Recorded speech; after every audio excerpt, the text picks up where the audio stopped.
the finished look, and please stay tuned for the makeup tutorial I have coming up soon, brought to you by Bestie Gang. So if you want to see what makeup look I come up with today, be sure to watch that video. And then this is the style.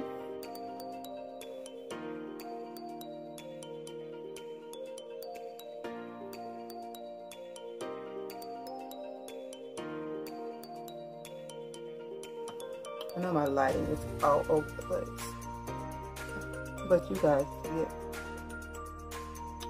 You see it perfect. Okay.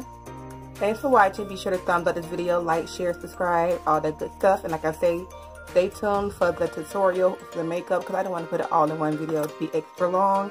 So yeah, if you like this look and you think, you know, it looks cute on your girl, let me know in the comment section below.